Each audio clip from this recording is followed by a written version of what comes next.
शाराद्रिसङ्काशगौरं कबीरं मनोभूतकोटि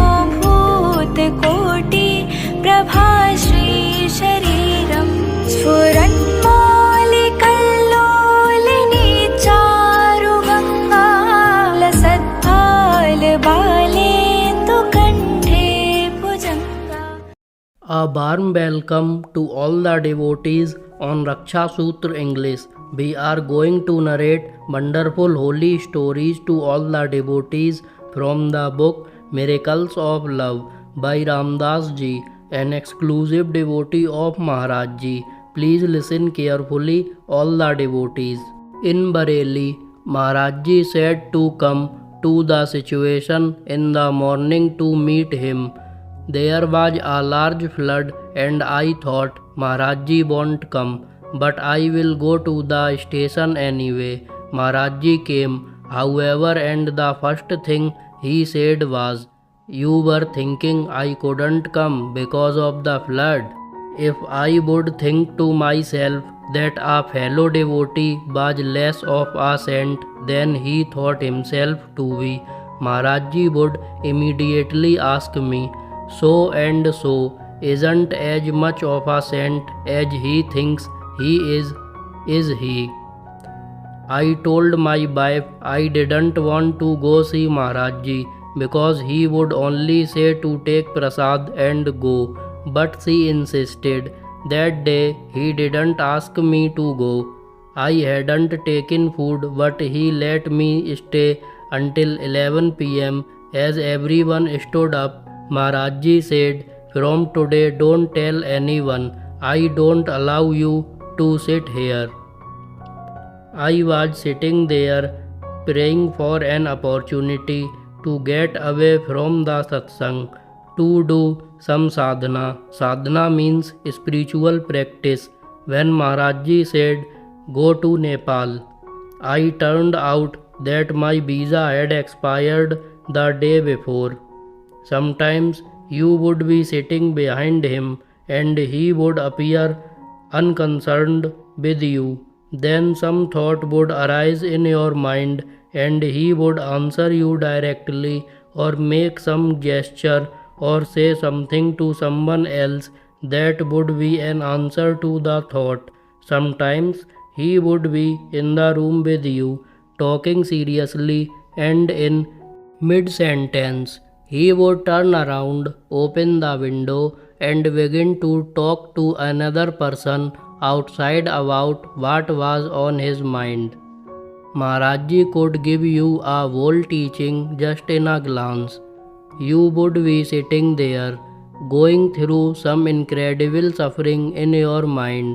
He would just look at you and your whole being would change.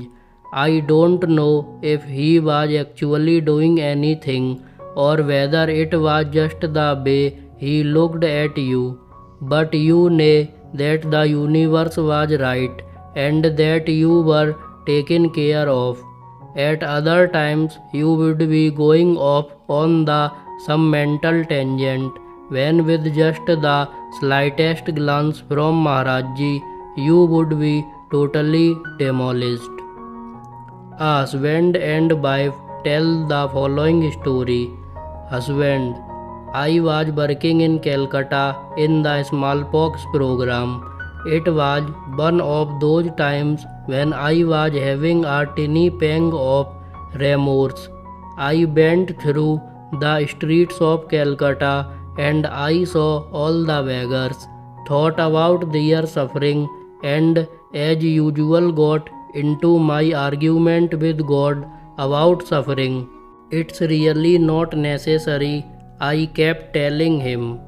At that time I was reading the Phaedo, Plato's account of Socrates' death, which ends with Socrates and his disciples discussing whether Socrates should postpone taking the hemlock, and Socrates says to bring it in because it doesn't make any difference.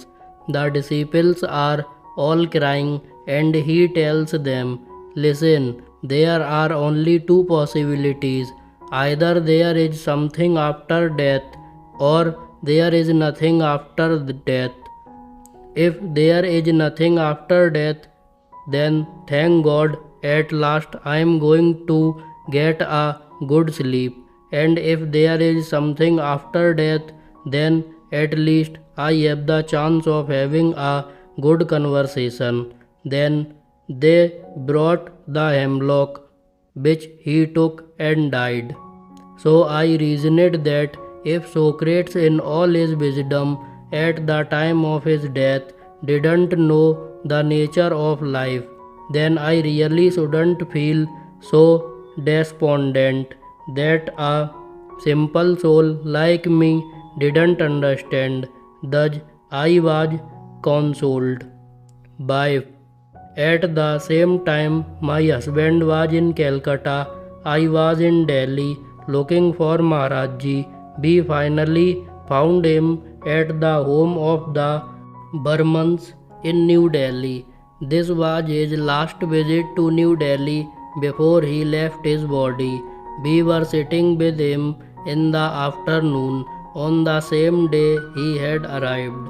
Maharaj Ji looked at me and simply said, Socrates. Later on that same day, he looked at me again and said, Socrates.